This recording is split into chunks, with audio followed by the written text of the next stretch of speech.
नमस्ते दोस्तों। आज हम CU सेट 2021 के रियल एनालिसिस और इंटीग्रल कैलकुलस के क्वेश्चन को सोल्व करेंगे। ठीक है, टोटल 26 क्वेश्चन आए हुए हैं। इन 26 क्वेश्चन को हम दो वीडियो के अंदर पार्ट 1 और पार्ट 2 में सोल्व करेंगे। ठीक है, क्वेश्चन फर्स्ट देखते हैं। Question first is the value of the integral is. +2 का क्वेश्चन पूछा गया है। अभी सिंपल इंटीग्रेशन का है, आप इसको इजीली सोल्व कर सकते हो। देखो, फर्स्ट मेथड तो ये है। ठीक है, फर्स्ट मेथड मुझे नहीं लगता कि आपको एक्सप्लेन करने की ज़रूरत है। ठीक है, फर्स्ट मेथड आप सभी को बहुत अच्छे से पता है क्या गिवन है, क्या हमें करना है। सिंपल हमें क्या करना है, इसका इंटीग्रेशन कर देना है। ठीक है, पर अगर आप एग्ज़ाम में इस टाइप से इस क्वेश्चन को करोगे तो आप बाकी बच्चों से बहुत पीछे चले जाओगे, क्योंकि जो आपका एग्ज़ाम होता है उसमें आपकी एक एक सेकंड बहुत इम्पोर्टेंट होती है। ठीक है, तो इस क्वेश्चन को हम बिना पेन उठाए कर सकते हैं। कैसे करेंगे, देखो मेथड 2। ठीक है, इस क्वेश्चन को हम पहले वाले मेथड से ना करके सेकंड वाले मेथड से करेंगे। ठीक है, कैसे होता है मेथड देखते हैं।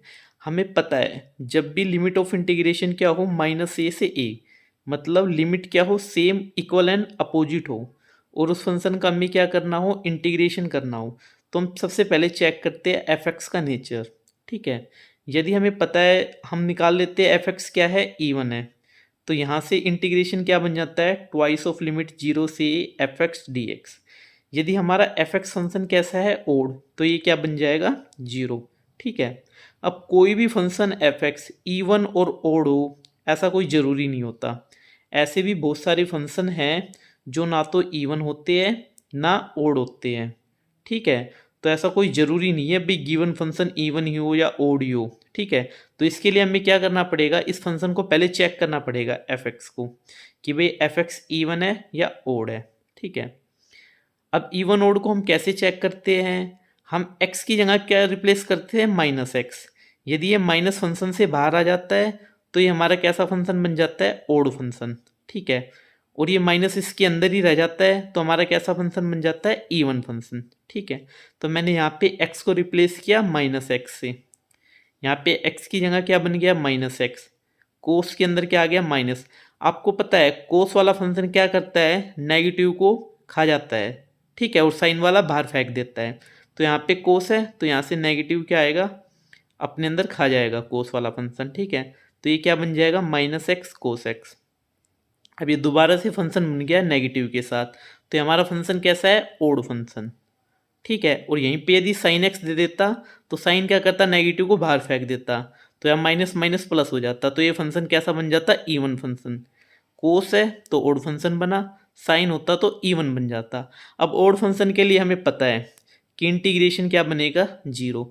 तो डायरेक्ट यहाँ से हम क्या करेंगे, इसके इंटीग्रेशन की वैल्यू क्या बन जाएगी, 0। ऑप्शन थर्ड हमारा क्या हो जाएगा, करेक्ट हो जाएगा। क्लियर है भी सभी को। इस क्वेश्चन को आपको बिना पेन उठाए ही करना है, सीधा देखना है अभी ये फंक्शन कैसा है। ठीक है, और इसका दूसरा तरीका भी फंक्शन को चेक करने के लिए क्या है, x हमें पता है कैसा फंक्शन है, ओड फंक्शन। कोस x कैसा है, इवन फंक्शन। ओड और इवन की प्रोडक्ट होगी तो क्या बनेगा, ओड फंक्शन। ठीक है, आप ऐसे भी ध्यान रख सकते हो, ओड -1 की तरह काम करता है, इवन +1 की तरह। तो -1 की मल्टीप्लाई +1 से करेंगे तो क्या बनेगा, -1 बनेगा, मतलब ओड ही बनेगा। क्लियर है, ओके। चलते अब नेक्स्ट क्वेश्चन पर। Question number second, let X Y belongs to R2 which one of the following is true. हमें बताना है इन चारों ऑप्शन में कौन सा करेक्ट है। ऑप्शन में क्या पूछा गया है कि भाई इसकी डबल लिमिट एग्जिस्ट करती है, नहीं करती, ये कंटिन्यूस है या नहीं ओरिजिन पर, या नन। चार ऑप्शन हमें चेक करना है। सबसे मेन हमें क्या चेक करनी है, डबल लिमिट चेक करनी है। यदि डबल लिमिट एग्जिस्ट कर जाएगी तो फर्स्ट ऑप्शन ट्रू हो जाएगा, यदि एग्जिस्ट नहीं करेगी तो सेकंड ऑप्शन ट्रू हो जाएगा। थर्ड ऑप्शन कब ट्रू होगा, यदि डबल लिमिट एग्जिस्ट भी कर जाए और f(x) y की वैल्यू किसके इक्वल हो, f(0) के इक्वल हो, तो हमारा थर्ड ऑप्शन करेक्ट हो जाएगा। ठीक है, वैसे भी इस क्वेश्चन के अंदर f(0) हमारे पास डिफाइन ही नहीं कर रखा कि f(0) की वैल्यू क्या है, तो थर्ड ऑप्शन तो हो ही नहीं सकता। ठीक है, या तो फिर हम क्वेश्चन को रॉन्ग ही बोलेंगे। क्लियर है। फोर्थ हमारे पास क्या है, नन। अब बात बस इस पे डिपेंड कर रही है, दो ही ऑप्शन की पॉसिबिलिटी है, या तो लिमिट एग्जिस्ट करेगी या लिमिट एग्जिस्ट नहीं करेगी। ठीक है, अब देखो सिंगल लिमिट तो हमने सीख रखा है भाई, अच्छे से पता है सिंगल लिमिट हम कैसे निकालते हैं। अब हमारा फंक्शन कैसा है, टू वेरिएबल का है। अब टू वेरिएबल की लिमिट हम कैसे निकालते हैं? ठीक है, टू वेरिएबल की लिमिट निकालने के तरीके होते हैं एक से ज़्यादा। ठीक है, जैसे हम क्वेश्चन को देखेंगे उस हिसाब से चूज करेंगे कि भाई हम कौन सी क्वेश्चन में कौन सा मेथड अप्लाई करें। ठीक है, वैसे क्वेश्चन तो सिंपली मैं आपको 10 सेकंड के अंदर भी करा सकता हूं, पर मैं चाहता हूं मैं आपको इसको कॉन्सेप्ट सिखाऊं ताकि आप आगे वाले क्वेश्चंस को कर पाओ। इस टाइप का लिमिट के साथ साथ कई बार डिफरेंशिएबिलिटी भी पूछ ली जाती है। इस टाइप का क्वेश्चन आपको हर एग्जाम में देखने को मिलेगा, चाहे गेट का एग्ज़ाम हो, चाहे एमएससी एंट्रेंस का एग्ज़ाम हो, चाहे नेट का एग्ज़ाम हो।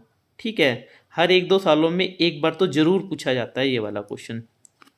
इसकी एक्सप्लेनेशन देखते हैं अब। ठीक है, कॉन्सेप्ट देखो, इसको सोल्व करने के ना दो मेथड्स होते हैं। फर्स्ट मेथड क्या कह रहा है, हमें लिमिट निकालनी है। ठीक है, फर्स्ट वाला मेथड क्या कहता है, आप इसको पोलर फॉर्म में कन्वर्ट कर लो। नॉर्मली हम पोलर फॉर्म में कब कन्वर्ट करते हैं, जब डिग्री एक्स और वाई की क्या हो, सेम दे दी जाए। ठीक है, इस क्वेश्चन में हम ध्यान से देखेंगे एक्स स्क्वायर और वाई की पावर 4 है। ठीक है, यहाँ पे डिग्री इक्वल नहीं है तो हम इस वाले मेथड का यहाँ पे तो यूज नहीं करेंगे। पर ये वाला मेथड बहुत ही इफेक्टिव मेथड है, जब भी डिग्री सेम हो तो हमेशा हम इस मेथड को प्रीफर करेंगे। ठीक है, क्योंकि इससे हम आउटपुट को भी निकाल सकते हैं। ठीक है, सेकंड मेथड से हम आउटपुट को नहीं निकाल सकते, उसका यूज सिर्फ हम ये प्रूव करने के लिए करते हैं कि लिमिट एग्जिस्ट नहीं कर रही।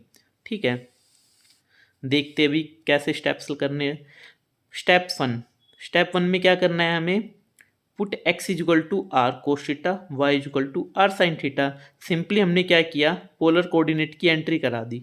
ठीक है, सेकंड स्टेप में क्या कह रहा है, आपकी जो लिमिट पहले X Y tends to zero थी ना, उसकी जगह आप क्या करो, आर टेंस टू जीरो।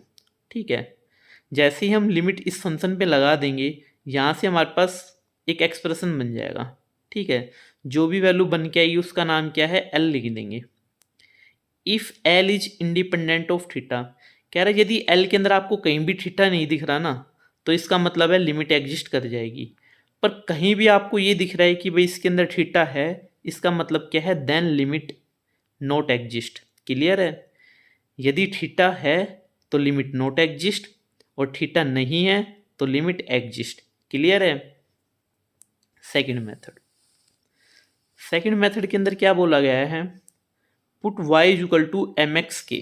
ठीक है, y को हम एम एक्स टाइप से पुट करते हैं। जो इसकी डिग्री है ये आपको दिख रही है के, ये क्वेश्चन के अकॉर्डिंग चूज करते हैं। ठीक है, इस मेथड का यूज सिर्फ हम कब करते हैं, तब हमें प्रूव करना हो कि लिमिट एग्जिस्ट नहीं करनी।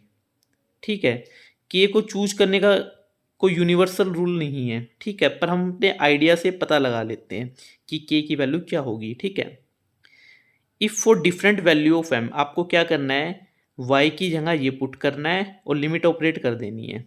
जैसे ही आप लिमिट ऑपरेट करोगे, यदि आपकी जो आउटपुट m के अंदर आ रही है, we get different limit then limit is not exist, तो हम क्या कहेंगे कि लिमिट एग्जिस्ट नहीं कर रही। इससे हम ये नहीं कह सकते कि लिमिट एग्जिस्ट कर रही है। इसका यूज कब करेंगे, सिर्फ ये प्रूव करने के लिए कि लिमिट एग्जिस्ट नहीं कर रही। ठीक है, एक्सप्लेनेशन देखो, ध्यान से देखो, यहाँ पे x है, यहाँ पे वाई स्क्वायर। ठीक है, यहाँ पे x स्क्वायर है, यहाँ पे y4, मतलब जो y वाला है x का डबल है, y वाले की डिग्री x वाले की डिग्री के डबल है, ऊपर भी डबल है नीचे भी डबल है। तो जो y equal to M X, जो k हम चूज करेंगे वो भी इसी टाइप से चूज करेंगे, जो k की डिग्री है x वाली डिग्री के क्या हो जाए, डबल हो जाए। तो यहाँ पे डिग्री y की कितनी है, 1, डबल करना है x के, तो x को मैं आधा कर दूँ इसके, तो यहाँ पे मैंने ले लिया 1/2। जैसे मैं y को यहाँ पे रखूँगा तो मेरे पास ये एक्सप्रेशन बन जाएगा। ठीक है, लिमिट मैंने ऑपरेट की तो यहाँ पे क्या बन गया, 2m/1 + m। अब ये डिपेंड कर रहा है m पर, तो इसलिए इसकी लिमिट नॉट एग्जिस्ट। क्लियर है। हो सकता है ये वीडियो आपको थोड़ी सी लंबी लगे, पर मैं चाहता हूँ मैं आपको पूरा कॉन्सेप्ट सिखाऊं ताकि आप आगे वाले क्वेश्चंस को भी कर पाओ। ठीक है, ओके, नेक्स्ट क्वेश्चन की ओर चलते हैं अब। Question number 3, which one of the following is incorrect. आपको 4 स्टेटमेंट्स दी हुई है, हमें बतानी इन चारों में से कौन सी गलत है। ठीक है, या तो हम 3 सही स्टेटमेंट को पहचान ले या एक गलत स्टेटमेंट को पहचान ले। ठीक है, देखते बारी बारी पढ़ते किस स्टेटमेंट में क्या बोला गया है। एवरी सब sequence of A convergent sequence of real number is convergent. पहला ऑप्शन हमें क्या कह रहा है, आपके पास कोई कन्वर्जेंट सीक्वेंस है तो आप उसकी जो भी सब सीक्वेंस बनाओगे ना वो भी क्या रहेगी, कन्वर्जेंट रहेगी। ठीक है, सेकंड ऑप्शन क्या कह रहा है, every convergent sequence of real number is bounded. जो भी कन्वर्जेंट सीक्वेंस रहेगी रियल नंबर की वो हमेशा क्या रहेगी, बाउंडेड ही रहेगी। ठीक है, थर्ड ऑप्शन क्या कह रहा है, every bounded infinite set of real number has at least one limit point. ठीक है, अगर हम रियल नंबर के सीक्वेंस को क्या कर दे, sorry, infinite set of real number को क्या कर दे, बाउंडेड कर दे, उसके पास क्या रहेगा, at least one limit point. ठीक है, फोर्थ पॉइंट क्या कह रहा है, every bounded sequence of real numbers is convergent. ठीक है, अब दिखने में पढ़ने में चारों एक जैसी लग रही है। ठीक है, जिसने रियल एनालिसिस अच्छे से नहीं पढ़ रखा उसको ये चारों स्टेटमेंट एक जैसी दिखेगी, और जिसने पढ़ रखा है वो देखते ही टिक कर देगा गलत ऑप्शन पे। ठीक है, अब इस टाइप का क्वेश्चन आ जाए तो कैसे करेंगे। ठीक है, जितने भी रियल एनालिसिस के क्वेश्चन आए हुए सारे के सारे मोस्ट इंपॉर्टेंट है। ठीक है, या तो ये किसी ना किसी एग्जाम में पूछे जाएंगे वरना इनसे रिलेटेड कोई ना कोई क्वेश्चन जरूर पूछा जाएगा। ठीक है, अब इस क्वेश्चन को हम कैसे करें, इस क्वेश्चन को करने से पहले हमें क्या पता होना चाहिए, कन्वर्जेंट सीक्वेंस के बारे में पता होना चाहिए कि कन्वर्जेंट सीक्वेंस क्या होती है। ठीक है, अभी हम देखते हैं कन्वर्जेंट सीक्वेंस की क्या खास बात होती है। रिजल्ट, ठीक है, रिजल्ट क्या कह रहा है हमें। ठीक है, इसको ध्यान से देखो। ठीक है, ऑप्शन भी दिखे इस टाइप से सेट कर लेते हैं इसको।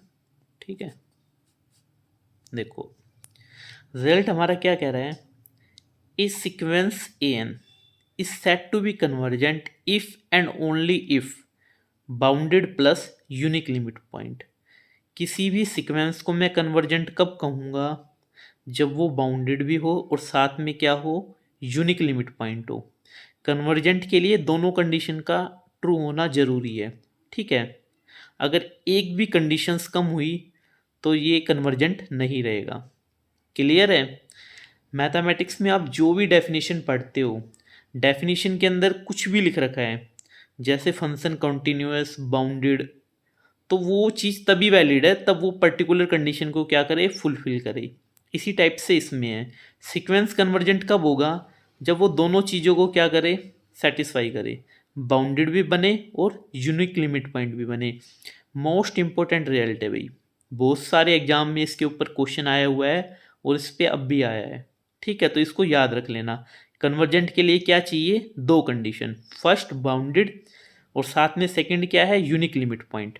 ठीक है, अब देखो बारी बारी इस ऑप्शंस को चेक करते हैं, इस रिजल्ट के हेल्प से हम कितने ऑप्शन को एलिमिनेट कर पाते हैं। सेकंड ऑप्शन देखते हैं, सेकंड ऑप्शन क्या कह रहा है, every convergent sequence of real numbers is bounded. अब हमें पता है यदि हमें सीक्वेंस कन्वर्जेंट दे दिया गया तो दो चीज़ें तो हमेशा ट्रू होगी, क्या, बाउंडेड और यूनिक लिमिट पॉइंट। अगर सीक्वेंस कन्वर्जेंट है तो बाउंडेड है, तो बिल्कुल ठीक है स्टेटमेंट। क्लियर है, पर हमें क्वेश्चन में क्या बताना था, इनकरेक्ट। ठीक है, कभी भी इनकरेक्ट या फॉल्स ऑप्शन पूछे तो आपको इस बात का मेन ध्यान रखना है। जल्दी जल्दी में क्या होता है, हम ट्रू स्टेटमेंट पे क्लिक कर देते हैं, पर यहाँ पे हमें क्या है, फॉल्स स्टेटमेंट बतानी है। ये स्टेटमेंट हमारी क्या है, ट्रू, तो सेकंड ऑप्शन पे तो टिक हम नहीं करेंगे। ठीक है, तो थर्ड ऑप्शन पे आते हैं। थर्ड क्या कह रहा है, every bounded infinite set of real numbers has at least one limit point. कह रहा है कोई भी सेट ऑफ रियल नंबर है, कैसा है, इनफाइनाइट है और साथ में क्या है, बाउंडेड है, तो कह रहा है उसके पास एक लिमिट पॉइंट होगा ही होगा। इस चीज़ को हम कैसे प्रूव करेंगे, देखो जो क्वेश्चन, जब भी कंपटीशन एग्जाम में इस टाइप के क्वेश्चन आए ना, जो प्रूव करने वाले हो वो नॉर्मली किसके ऊपर होते हैं, रिजल्ट बेस होते हैं। थर्ड नंबर का पॉइंट कहाँ से आया है, ये हमारी एक थ्योरम होती है BWP, बोल-जानो-वायस्ट्रास थ्योरम्स। वो थ्योरम क्या कहती है, यदि किसी भी infinite set of real number को हम क्या करें, बाउंडेड करें, तो उसके पास एक लिमिट पॉइंट क्या रहेगा, पक्का रहेगा। क्लियर है? तो वहाँ से ये वाला रिजल्ट भी क्या हो जाएगा, ट्रू हो जाएगा। ठीक है। थर्ड वाले रिजल्ट को वो दूसरे तरीके से भी पूछ सकता था। अगर ये बोल दे तो every bounded sequence of real number has at least one limit point, तो भी ये क्या था, ट्रू। क्योंकि जो कोई भी सीक्वेंस होता है वो कैसा होता है, infinite set of real number ही होता है। ठीक है। तो इसी क्वेश्चन को अलग वे में भी पूछा जा सकता है। फोर्थ ऑप्शन क्या कह रहा है, every bounded sequence of real numbers is convergent. क्या कह रहा है, दोबारा से पढ़ो। एवरी बाउंडेड सीक्वेंस, कह रहा है यदि सीक्वेंस को मैंने क्या कर दिया, बाउंडेड कर दिया, तो वो क्या होगा, कन्वर्जेंट। अब ये बात सही है गलत है, इससे देखते हैं। क्या कह रहा है, सीक्वेंस को कन्वर्जेंट के लिए दो चीज़ें चाहिए, एक बाउंडेड, एक यूनिक लिमिट पॉइंट। सिर्फ बाउंडेड से बात नहीं बनेगी। ठीक है। कन्वर्जेंट के लिए क्या चाहिए, दो चीज़ें, बाउंडेड भी और यूनिक लिमिट पॉइंट भी। अब यहाँ पे यूनिक लिमिट पॉइंट वाली चीज़ नहीं है, तो फोर्थ ऑप्शन हमारा क्या है, इनकरेक्ट। ठीक है। चलो सपोज करो हमें ये रिजल्ट पता भी नहीं था, तो भी हम काउंटर एग्जाम्पल से इसको गलत कर देंगे। कैसे करेंगे, देखो। हमने एक सीक्वेंस क्या किया, सपोज कर लिया। सीक्वेंस किस हिसाब से डिजाइन किया है, देखो, AN। अब मुझे पता है ये कौन सी कंडीशन को फुलफिल नहीं कर रहा, यूनिक लिमिट पॉइंट को। तो मैंने जानबूझ से ऐसा सीक्वेंस सपोज किया है जिसके पास लिमिट पॉइंट यूनिक ना आए। तो मैंने ले लिया -1 की पावर n, एक ऑक्सीलेटरी सीक्वेंस ले लिया, ऑक्सीलेट कर रहा है -1 और 1 पर। ठीक है। अब जो ये AN सीक्वेंस है बाउंडेड तो है, क्यों भाई, इसकी आउटपुट क्या आ रही है, माइनस और 1, ये मोड 1 से क्या है, बाउंडेड है। ठीक है, बाउंडेड तो है 1 से। Sequence AN is bounded sequence but not convergent, क्यों, since more than one limit point, इसके पास क्या आ रहे हैं, एक से ज़्यादा लिमिट पॉइंट आ रहे हैं। तो यहाँ से क्या हो गया, फोर्थ ऑप्शन हमारा इनकरेक्ट है, और फोर्थ हमारा क्या हो गया, आंसर हो गया। ठीक है। अब आप सोच रहे होगे पहले वाले पॉइंट पे तो बात ही नहीं की, कोई नहीं, फर्स्ट ऑप्शन पे भी आते हैं। फर्स्ट ऑप्शन क्या कह रहा है हमें, every subsequence of A convergent sequence of real number is convergent. देखो, यदि जब कोई सीक्वेंस ही क्या है, कन्वर्जेंट, क्या कह रहा है, सीक्वेंस ही कन्वर्जेंट है, तो उसकी सब्सिक्वेंट डाइवर्जेंट कैसे हो सकती है, पॉसिबल ही नहीं है ना। ये भी एक थ्योरम का रिजल्ट है। क्लियर है? ये आपको सारी थ्योरम्स के रिजल्ट्स है, ये आपको अच्छे से याद होना चाहिए, और ये वाला तो मोस्ट इंपॉर्टेंट है। क्लियर है? इसको अच्छे से याद रख लेना। Question number 4, the value of integral. हमें क्या करना है, इस इंटीग्रेशन की वैल्यू बतानी है। बिल्कुल सिंपल सा क्वेश्चन है, आप इसको इजीली कर सकते हो, कराने की भी ज़रूरत नहीं है। ठीक है, फिर भी एक बार देख लो आप। ठीक है, हमें क्या करना है, इस इंटीग्रेशन को सोल्व करना है। ठीक है, डेफिनेट इंटीग्रल है, आप प्रॉपर्टी लगा के भी सोल्व कर सकते हो, बिना प्रॉपर्टी भी सोल्व कर सकते हो। ठीक है, एक्स साइन एक्स का इंटीग्रेशन आप आराम से कर सकते हो, ये बनेगा। ठीक है, यहाँ से पाई बन जाएगा, ऑप्शन फोर्थ इसका क्या आएगा, करेक्ट आंसर आएगा। ठीक है, इसमें दो रिजल्ट्स आपको अच्छे से याद होने चाहिए, कौन कौन से, साइन एन पाई हमेशा क्या होता है, 0। ठीक है, और कोस एन पाई क्या होता है, -1 की पावर n। क्लियर है? साइन एन पाई हमारा क्या बनता है, 0, कोस एन पाई हमारा बनता है -1 की पावर n। क्लियर है? चलते हैं नेक्स्ट क्वेश्चन की ओर। Next question, question number 5। Question number 5 में क्या बोला गया है, लेट एफ आर से आर बी एक कॉन्टिन्यूस फंक्शन। इफ इस टाइप का फंक्शन दे दिया तो f(2) की वैल्यू बताओ। अब दिखने में तो ये क्वेश्चन बड़ा कॉम्प्लिकेटेड सा लग रहा है भाई, कितना डिफिकल्ट क्वेश्चन होगा, पर ये बहुत ही इजी क्वेश्चन है, एक कॉन्सेप्ट के ऊपर बेस है। ठीक है, और ये कोई नया क्वेश्चन नहीं है, IIT जैम 2007 में एज इट इज क्वेश्चन पूछा गया है भाई। ये कुछ स्टेटमेंट एग्जैक्टली सेम है, ऑप्शन भी चेंज नहीं किए गए हैं, सेम क्वेश्चन रिपीट किया गया है। कहाँ से, IIT जैम 2007 से। और IIT जैम के अंदर ही इस कॉन्सेप्ट के ऊपर 6 क्वेश्चन पूछे जा चुके हैं अभी तक। ठीक है, तो आप सोच सकते हो ये क्वेश्चन कितना इंपॉर्टेंट है, MSc एंट्रेंस के लिए मोस्ट इंपॉर्टेंट क्वेश्चन है। ठीक है, ये सिंपल एक रिजल्ट के ऊपर बेस है। ठीक है, अब देखते हैं कौन सा वो रिजल्ट है जिससे हम इस क्वेश्चन को क्या करेंगे, सोल्व करेंगे। ठीक है, आप में से कुछ सोच रहे होंगे भी एक्स को पुट करके यहाँ से कुछ बना ले, वहाँ से f(2) की वैल्यू बन जाएगी। इस टाइप से हमें क्वेश्चन नहीं करना है। कुछ क्वेश्चन हिट एंड ट्रायल से हो जाते हैं, पर सारे क्वेश्चन ऐसे हो कोई ज़रूरी नहीं है। ठीक है, अब हम देखते हैं इसका प्रॉपर वे क्या है, कैसे हम इस टाइप के क्वेश्चन को हम सोल्व करेंगे। देखो रिजल्ट्स क्या है, लेबनिज रूल। ठीक है, हम थोड़ा सा पढ़ते हैं लेबनिज रूल के बारे में। लेबनिज रूल क्या कहता है, कह रहा है आपको कोई फंक्शन इस फॉर्म में दिया गया है। ठीक है, यहाँ पे तो एफ एक्स है, पर यहाँ पे क्या है, फंक्शन दो वेरिएबल में है, टी और एक्स में। ठीक है, यहाँ पे एक्स है, यहाँ पे एक्स है, तो डेरिवेटिव किसके रिस्पेक्ट में ले रखा है, डी टी के रिस्पेक्ट, टी के रिस्पेक्ट में डी टी। ठीक है, लिमिट ऑफ इंटीग्रेशन किस में है, एच एक्स जी एक्स। आपको ज़्यादा टेंशन लेने वाली बात नहीं है, क्वेश्चन ऑटोमेटिक इस टाइप से फ्रेम किया हुआ मिलेगा जो लेबनिज के अंदर रहेगा। ठीक है, इसमें हम क्या करते हैं, इसका डेरिवेटिव, जो ये डेरिवेटिव हो रहा है ये लेबनिज रूल के अकॉर्डिंग हो रहा है। ठीक है, जो साइंटिस्ट लेबनिज थे उसने इस रिजल्ट को प्रूव किया था कि भाई कभी भी इस टाइप की सिचुएशन हो, हमें क्या करना है, differentiation under the integral sign. तो कैसे होगा, एफ डैश एक्स यहाँ से बन गया, यहाँ पे आपको क्या करना है, सिंपल डिफ्रेंशिएशन इंटीग्रेशन के अंदर करना है, तो क्या करेंगे, करली बाय करली एक्स। ठीक है, अब इसमें ये दो टर्में और एक्स्ट्रा आगे जाएगी, कैसे आएगी, upper limit minus lower limit. यहाँ पे टी की जगह मैं क्या डाल दूंगा, जी एक्स। ठीक है, जैसे ही मैंने फंक्शन के अंदर डाला तो उसके साथ एक D G by D x के साथ प्रोडक्ट भी करना होता है। जो ये फंक्शन एक्स में है ना, इसका derivative with respect to x, minus lower limit, t की जगह मैंने क्या डाल दी, h x comma x, h का derivative with respect to x. Normally question में यहाँ पे कांस्टेंट चीज़ें मिल जाती है, कई बार यहाँ पे आपको एक कांस्टेंट मिल जाएगा, यहाँ पे एक वेरिएबल मिल जाएगा। ठीक है, जोन सा अगर ये सपोज करो एच वाला हमें कांस्टेंट दे रखा है, तो ये वाली टर्म हमारी क्या बन जाएगी, जीरो। यदि दोनों ही कांस्टेंट है तो ये वाली टर्म हमारी क्या बन जाती है, जीरो बन जाती है। मोस्ट इंपॉर्टेंट रिजल्ट है, यदि आपको ध्यान नहीं है, आपके पास नहीं है, तो इसको आप नोट कर सकते हो। ठीक है, एक्सप्लेनेशन। अब देखो इस क्वेश्चन की एक्सप्लेनेशन देखते हैं, अगर आपको रिजल्ट याद है तो इस क्वेश्चन में कुछ नहीं है। आपको फंक्शन क्वेश्चन में ये गिवन था, हमने लेबनिज रूल का यूज किया। लेबनिज रूल क्या कहता है, अगर आपको इस फंक्शन का क्या करना है, डिफरेंशिएशन, मैंने क्या किया, both side differentiate with respect to X. इसका डिफरेंशिएशन क्या बनेगा, बताया था partial with respect to X, partial derivative करना है विद रिस्पेक्ट टू एक्स इसका, करली एफ बाई करली एक्स। अब करली एफ बाई करली एक्स मैंने किया तो यहाँ पे क्या बन जाएगा, जीरो। देखो कैसे हुआ, अभी देखते हैं। ये वाला हिस्सा तो इसका क्या बन जाएगा, करली एफ बाय करली एक्स, ये वाला हिस्सा हमारा पूरा जीरो बन जाएगा। ठीक है, तो पहले स्टेप में तो मैंने इसको सोल्व करके बता दिया आपको कि भाई यहाँ पे क्या बनेगा, करली एफ बाय करली एक्स, क्योंकि फंक्शन हमारे पास क्या है, सिर्फ टी में लिखा हुआ है।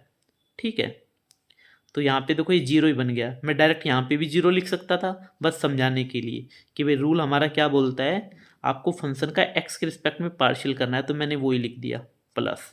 फिर क्या कहता है, आपको अपर लिमिट डालनी है टी की जगह, तो यहाँ पे अपर लिमिट एक्स है, टी की जगह डाल दूँ मैं, अपर लिमिट को टी की जगह डाल दिया, एफ टू एक्स बन गया। फिर क्या कह रहा है, जो फंक्शन ऊपर गिवन है उसका derivative with respect to X, तो एक्स का डेरिवेटिव करना है मुझे with respect to x, minus, हमें पता है ये वाला जीरो है, तो यहाँ से जीरो, कोई भी कांस्टेंट टर्म होती है तो इसका डेरिवेटिव क्या बन जाता है, जीरो, यहाँ से बन गया जीरो। अब मैंने लेफ्ट हैंड साइड तो डेरिवेटिव कर लिया, तो राइट हैंड साइड भी डेरिवेटिव करना है, क्योंकि पूरी इक्वेशन को ही तो डिफरेंशिएशन कर रहे हैं ना। तो यहाँ पे डेरिवेटिव किया तो ये तो सिंपल डेरिवेटिव है। ठीक है, प्रोडक्ट रूल लगाया मैंने, डेरिवेटिव कर लिया यहाँ पे। उसके बाद नेक्स्ट स्टेप में हम क्या करेंगे, ये तो हमारा जीरो बन गया, D x by D x one, यहाँ से हमारे पास एफ टू एक्स की वैल्यू बन गई ये। अब यहाँ से क्वेश्चन में आपसे एफ ऑफ टू की वैल्यू पूछे, चाहे एफ ऑफ फोर की पूछे, एफ ऑफ फाइव की पूछे, उस हिसाब से हम इसमें एक्स की वैल्यू डाल देंगे। पूछा क्या था, एफ ऑफ टू, तो एक्स को मैंने वन पुट कर दिया, यहाँ से मैंने सोल्व किया तो क्या आ गया मेरे पास, माइनस वन आ गया। ठीक है, क्या बन जाएगा, minus one. Option number four हमारा क्या बनेगा, करेक्ट हो जाएगा। मैं आपको प्रैक्टिस के लिए सेम कॉन्सेप्ट पे एक क्वेश्चन दे रहा हूँ। ठीक है, ठीक है, ये क्वेश्चन मैंने प्रैक्टिस के लिए आपको दिया है, इसके आंसर आप मेरे को कमेंट सेक्शन में कमेंट करोगे। ठीक है, अगर आप इंटरेस्टेड हो क्वेश्चन करने के लिए, आपको ये ट्राई करना है। और इस टाइप पे और भी बहुत सारे क्वेश्चन हैं। ठीक है, जैम वाले क्वेश्चन रिपीट होते हैं किसी ना किसी एग्जाम में। ठीक है, तो आप अगर चाहते हो उसके भी क्वेश्चन कराए जाए तो आप कमेंट सेक्शन में कमेंट्स कर सकते हो। ठीक है, और जितना भी मैं ये करा रहा हूँ अगर आप कहोगे तो मैं इसकी भी आपको पीडीएफ प्रोवाइड करा दूंगा, ठीक है, आपको नोट भी करने की ज़रूरत नहीं है। क्वेश्चन नंबर 6 देखते हैं क्या कह रहा है। Q complement denote the QC denote the complement of the set of rational number Q, the set of all boundary point of Q in the set of real number R। ठीक है, ये क्या कह रहा है, आपको बाउंड्री पॉइंट निकालना है Q का, किसके अंदर, इन the set of real number R। देखते भी कैसे निकलते हैं। अब बाउंड्री पॉइंट निकालने तो सबसे पहले हमें क्या है, इसका फॉर्मूला पता होना चाहिए। बाउंड्री पॉइंट होता क्या है, बिना फॉर्मूले के तो आप कर नहीं पाओगे। तो सबसे पहला हमारा काम यही है, मैंने फॉर्मूला लिखा बाउंड्री पॉइंट का। बाउंड्री पॉइंट निकालने का फॉर्मूला क्या होता है, ए बार इंटरसेक्शन ए कॉम्प्लीमेंट बार। अब बार का मतलब क्या है, क्लोजर ऑफ ए। ठीक है, अब किसी को ये नहीं पता होगा क्लोजर का मतलब क्या है, तो वो भी लिखा हुआ है ए बार मतलब ए का closure. A closure means A union derived set of A. अब ड्राइव सेट का मतलब क्या है, ड्राइव सेट का मतलब है set of all limit points. ठीक है, जो सेट ए है इसके सारे के सारे लिमिट पॉइंट्स का सेट को हम क्या बोलते हैं, ड्राइव सेट बोलते हैं। ठीक है, बाउंड्री पॉइंट का फॉर्मूला यूनिक नहीं होता, ये क्लोजर की फॉर्म में है, इसके अलावा और भी बहुत सारी फॉर्म होती है इसकी। ठीक है, तो आप किसी से भी इस क्वेश्चन को कर सकते हो, ज़रूरी नहीं है इसी से करना, पर जो सबसे ईजिएस्ट वे होता है वो ये होता है। ठीक है, अभी हम देखते हैं कैसे निकालेंगे। ए सेट हमारे पास क्या गिवन है, Q set of rational number. A complement मैंने निकाल लिया, जो जो चीज़ें चाहिए हमें यहाँ पे चाहिए वो सारी हम क्या करेंगे, कलेक्ट करेंगे। ए हमारे पास क्या हो गया, Q, A complement Q complement. ठीक है, फिर हमें क्या निकालना है, ए बार, ए का closure, A union derived set of A. A तो हमारे पास क्या है, क्यू। अब ड्राइव सेट क्या होता है, ड्राइव सेट का मतलब है set of all limit points. ठीक है, ये आपको पता होना चाहिए, आपको पता होगा कि जो रेशनल नंबर है उसका ड्राइव सेट क्या होता है, R, set of real number. अगर किसी को डाउट है भाई कैसे बना क्यों बना, तो वो कमेंट सेक्शन में कमेंट्स कर सकता है, मैं इन सब चीज़ों को भी बहुत अच्छे से एक्सप्लेन कर दूंगा। ठीक है, पर अगर आपकी क्वेरी होगी तभी इस पर मैं वीडियो बनाऊंगा। ठीक है, यहाँ से हमने ए बार निकाल लिया, सेम स्टेप से हमने क्या निकाल लिया, ए कॉम्प्लीमेंट बार। ठीक है, जो क्यू कॉम्प्लीमेंट मतलब सेट ऑफ इरेशनल नंबर होते हैं उनके ड्राइव सेट भी क्या होते हैं, सेट ऑफ रियल नंबर। ठीक है, तो यहाँ से सेट ऑफ रियल नंबर आ गया। अब ए बार की वैल्यू भी रियल नंबर है, ए कॉम्प्लीमेंट बार की भी रियल नंबर, तो दोनों का इंटरसेक्शन करूंगा तो भी क्या आएगा, सेट ऑफ रियल नंबर। यहाँ से ऑप्शन नंबर 2 क्या हो गया, हमारा करेक्ट हो गया।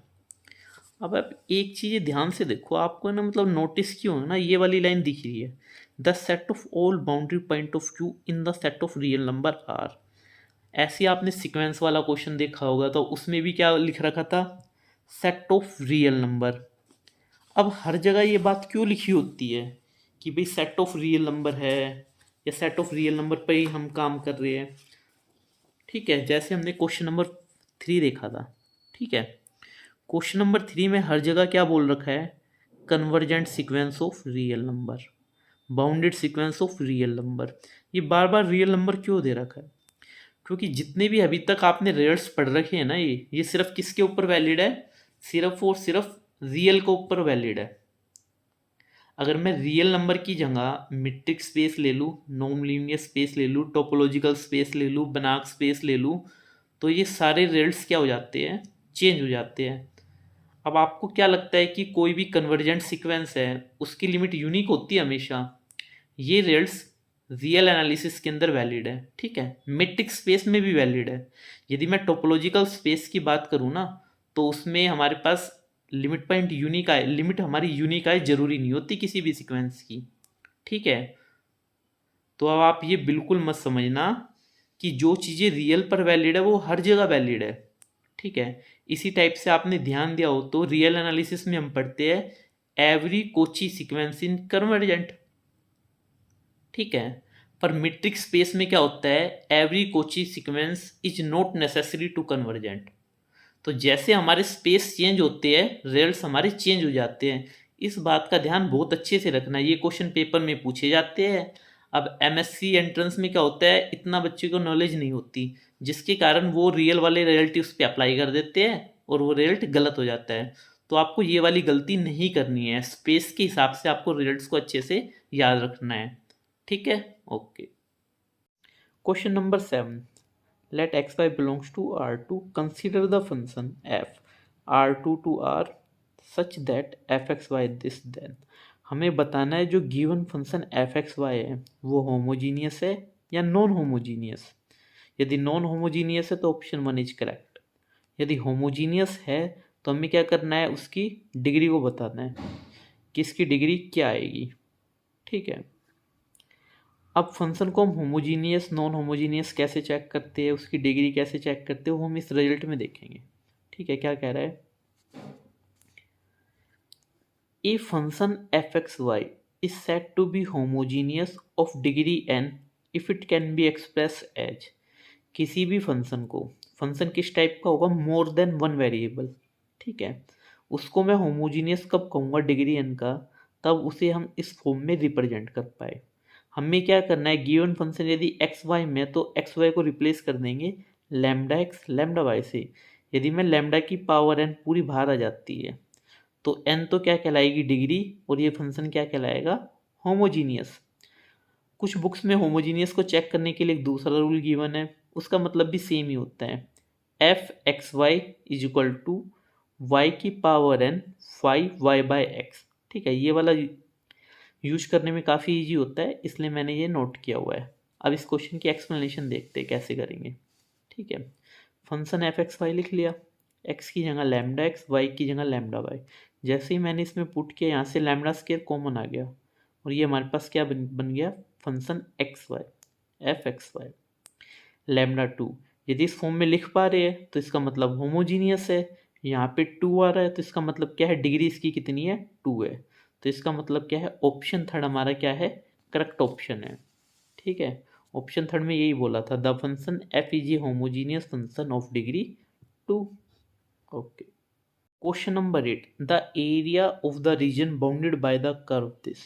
हमें बताना है इन दो कर्व से बाउंडेड रीजन का एरिया क्या बनेगा। ठीक है, इस टाइप के क्वेश्चन को हम करते हैं ग्राफिकली। ठीक है, सबसे पहले तो हम क्या करना होता है, इसका ग्राफ बनाना होता है, फिर इंटीग्रेशन करना होता है। ग्राफ इसका बना लिया, y equal to X square का, x equal to Y square का। कॉमन एरिया हमने रेड ड्रॉन कर दिया। ठीक है, सेकंड स्टेप क्या होता है, हमें पॉइंट्स का पता लगाना होता है कि भाई हमें पता है इंटीग्रेशन की हेल्प से हम एरिया तो निकाल लेंगे, पर एरिया कहाँ से कहाँ तक का निकालना है। लिमिट ऑफ इंटीग्रेशन के लिए हमें क्या करना होता है, ये पॉइंट ऑफ इंटरसेक्शन निकालने होते हैं। ठीक है, अब ये पॉइंट ऑफ इंटरसेक्शन कैसे निकलेंगे, आपके पास देखो दो कर्व गिवन है। ठीक है, एक x equal to Y square, एक y equal to X square. Point of intersection निकालने के लिए क्या करेंगे, यहाँ से x की वैल्यू निकालेंगे, इसमें पुट कर देंगे, या यहाँ से y की वैल्यू निकालेंगे, इसमें पुट कर देंगे। ठीक है, हमारा एक्सप्रेशन x में बन जाएगा, यहाँ से x की वैल्यू निकल जाएगी। अब यहाँ से x की दो पॉसिबिलिटी है, या तो 0 या 1 की पावर 1/3। अब इसके रूट्स क्या बनते हैं, 1 ओमेगा ओमेगा स्केयर, पर हमें तो केवल रियल रूट चाहिए, तो रियल रूट केवल क्या बनेगा, 1। ठीक है, ओनली रियल सॉल्यूशन चाहिए। x की वैल्यू 0 है तो y 0 दे रहा है, x की वैल्यू 1 है तो y 1 दे रहा है। ठीक है, इस स्टेप करने का क्या फ़ायदा होगा, यहाँ से हमने क्या निकाल लिया, ये पॉइंट ऑफ इंटरसेक्शन निकाल लिया। ठीक है, फिर हमने क्या किया, इंटीग्रेशन वाले फॉर्मूले का यूज किया। ठीक है, रिक्वायर्ड एरिया कैसे निकालेंगे, y अपर माइनस y लोअर dx 0 से 1। ठीक है, इस फॉर्मूले से बिल्कुल कंफ्यूज नहीं होना है, कोई नई चीज़ नहीं है, जो आप सेकंड क्लास से पढ़ते आ रहे हो वही चीज़ है। देखो, अगर मैं आपसे एक रेक्टेंगल दे देता हूँ, एक आयत दे देता हूँ, उसका क्षेत्रफल पूछता हूँ, एरिया पूछता हूँ, तो आप क्या बोलते हो, भाई लंबाई इंटू चौड़ाई, लेंथ इंटू ब्रेथ। अब इसमें भी तो यही चीज़ की गई है, कोई नई चीज़ थोड़ी की है, ध्यान से देखो भाई। ठीक है, इसमें हमने क्या किया है, y अपर माइनस y लोअर। ठीक है, y अपर माइनस y लोअर, ये इसकी क्या हो गई, ब्रेथ हो गई। अब ब्रेथ को किससे मल्टीप्लाई करना, लंबाई से। इसकी लंबाई कितनी है, 0 से लेके 1 तक। अब भाई रेक्टेंगल होती है तो हमें पता होती है x इंटू वाई कर देते हैं, पर ये कर्व क्या है, रेक्टेंगल की फॉर्म में नहीं है ना, आड़ा टेढ़ा कर्व है, एक तरीके से हम ये बोल सकते हैं। तो इसके लिए जो भी कर्व की इक्वेशन हमें वो चाहिए होती है। ठीक है, तो हमने क्या किया, कर्व की इक्वेशंस लिख दी, y अपर वाला इस कर्व से रिप्रेजेंट कर रहा है, लोअर वाला इस कर्व से रिप्रेजेंट कर रहा है और इसको क्या कर दिया, इंटीग्रेट कर दिया। ठीक है, यहाँ से ऑप्शन आ गया थर्ड। पर मैं आपको सजेस्ट करना चाहूँगा, कभी भी कंपटीशन एग्जाम में इस टाइप का क्वेश्चन आए, ठीक है, तो ये आपको कब अटेम्प्ट करना है, सबसे लास्ट में। ठीक है, अगर आपको पेपर आता होगा तो आप इस क्वेश्चन को अटेम्प्ट करने नहीं जाएंगे, सबसे लास्ट में ही करना है। क्योंकि इस टाइप के क्वेश्चन क्या होते हैं, ये तो बहुत सिंपल क्वेश्चन था, कई बार क्या है ये रूट्स नहीं निकलते या इंटीग्रेशन में कहीं गलती हो जाती है, ये टाइम कंज्यूमिंग क्वेश्चन होते हैं। ठीक है, कंपटीशन में ये आपको बिल्कुल नहीं सोचना है कि भाई ये क्वेश्चन मुझे आ रहा है तो मुझे करना है हर हाल में, चाहे इसको करने में 2 मिनट लगे चाहे 5 मिनट लगे। ठीक है, किसी चीज़ का आना अलग चीज़ होती है, पेपर में प्रेजेंट करनी अलग चीज़ होती है। काफ़ी ऐसे स्टूडेंट हैं उनको आता तो बहुत कुछ है पर पेपर अटेम्प्ट करना नहीं आता। ठीक है, तो इसके लिए सबसे पहले वही क्वेश्चन करने हैं जिस पे आप 100% श्योर हो, जो कम से कम टाइम ले।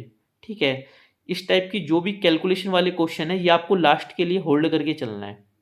ठीक है, ओके, नेक्स्ट क्वेश्चन की ओर चलते हैं। क्वेश्चन नंबर 9 दोबारा से सीक्वेंस के ऊपर क्वेश्चन पूछा गया है।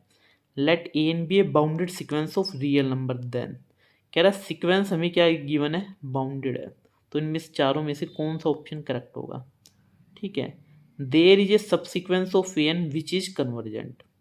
ठीक है, पहला ऑप्शन क्या कह रहा है, यदि कोई सीक्वेंस बाउंडेड होती है तो उसके पास सबसीक्वेंस पक्का मिलेगी जो क्या है, कन्वर्जेंट। ठीक है, सेकंड ऑप्शन क्या कह रहा है, every subsequence of A N is convergent. कह रहा है इसकी कोई भी सबसीक्वेंस ले लो वो क्या रहेगी, कन्वर्जेंट। अब ये ऑप्शन तो आप डायरेक्ट कर दोगे, पीछे वाले में हमने पढ़ा था ना, यदि सीक्वेंस कन्वर्जेंट हो ना तब ये रियल ट्रू होता है कि उसकी सारी सबसीक्वेंस क्या हो, कन्वर्जेंट हो।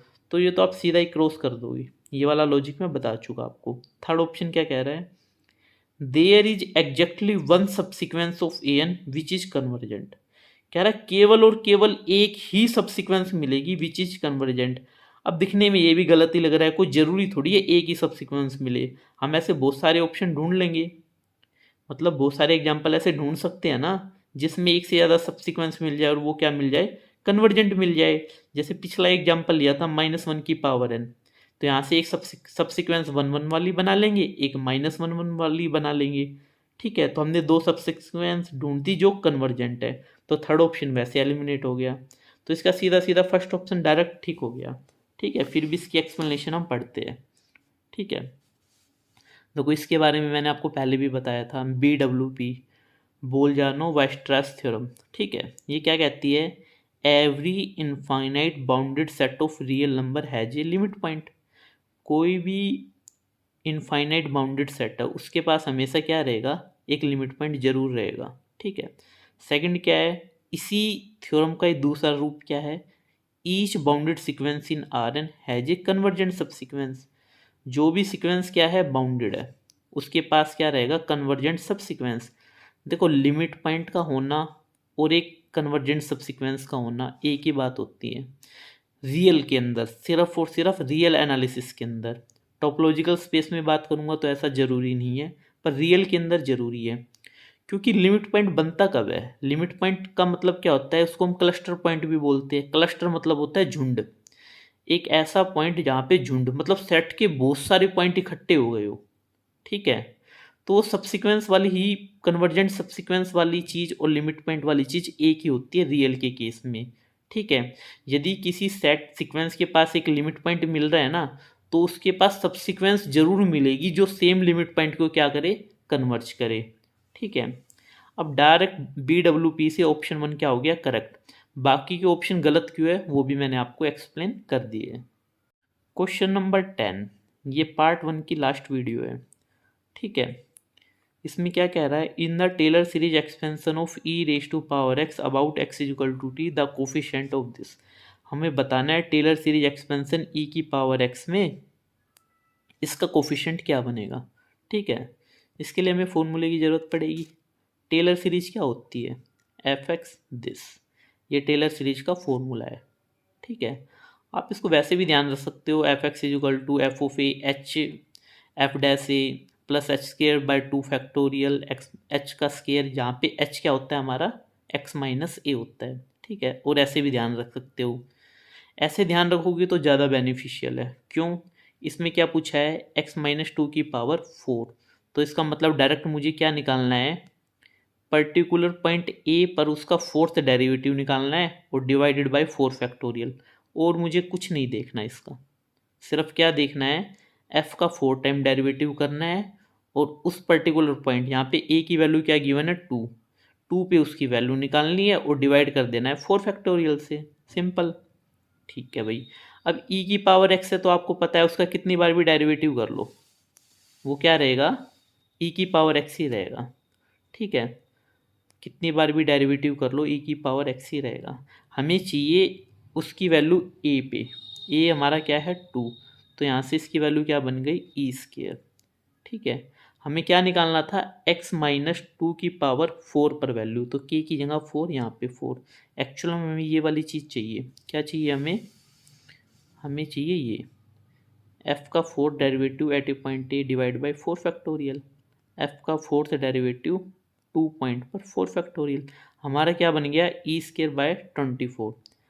ठीक है, नो ऑप्शन इज करेक्ट, जो गिवन ऑप्शन में आपको कहीं भी e²/24 नहीं मिलेगा भाई। ठीक है, कहीं भी देखो e² तो मुझे मिल गया पर 24 कहीं भी नहीं है, तो इसका कोई सा भी ऑप्शन करेक्ट नहीं है। ठीक है, इस क्वेश्चन को आप खुद भी कर सकते हो, ये क्वेश्चन मैंने डबल वेरीफाई किया है। ठीक है, ऐसे मैंने क्लेम नहीं कर दिया कि ये क्वेश्चन गलत है। मैंने इसको मैटलैब एक सॉफ्टवेयर होता है जिसमें हम मैथमेटिकल कैलकुलेशन बहुत ही ईजी कर सकते हैं। ठीक है, मैंने वहाँ से भी इसको सर्टिफाइड किया है। ठीक है, और आपको लगता है इसमें से कोई ऑप्शन आ रहा है तो आप कमेंट सेक्शन में कमेंट्स कर सकते हैं। ठीक है, इसका एक्सपेंशन देखो ये बनता है e की पावर x का। ठीक है, मैंने मैटलैब में चेक किया था, fx का एक्सपेंशन ये बन रहा है और हमारा भी यही बन रहा है, तो इसका मतलब कहीं ना कहीं क्वेश्चन के ऑप्शन देने में कुछ मिस्टेक हुई है। ठीक है, ओके। अब बाकी के क्वेश्चन आपको सेकंड वीडियोस में मिलेंगे, और आपकी उसकी पीडीएफ चाहिए तो आप कमेंट सेक्शन में कमेंट्स कर सकते हो। और आप कोई पर्टिकुलर टॉपिक के ऊपर वीडियोस चाहते हो, इम्पोर्टेंट टॉपिक्स पे चाहते हो, तो भी आप कमेंट्स कर सकते हो। ठीक है, किसी भी के लिए ज़रूरी नहीं है सी यू सेट के लिए, आप नेट के लिए भी, गेट के लिए भी, क्योंकि ये सारे एग्ज़ाम क्वालिफाइड मेरे। ठीक है, और वो भी विदाउट कोचिंग, तो आपको टेंशन लेने की कोई ज़रूरत नहीं है। कोई भी टॉपिक आप बता सकते हो, जिस पे आपको वीडियो चाहिए उस पर कमेंट करो। वीडियोस तो सभी पे बनानी है, पर किस पे पहले बनानी है वो आपके कमेंट के अकॉर्डिंग तय होगा। ठीक है, ओके।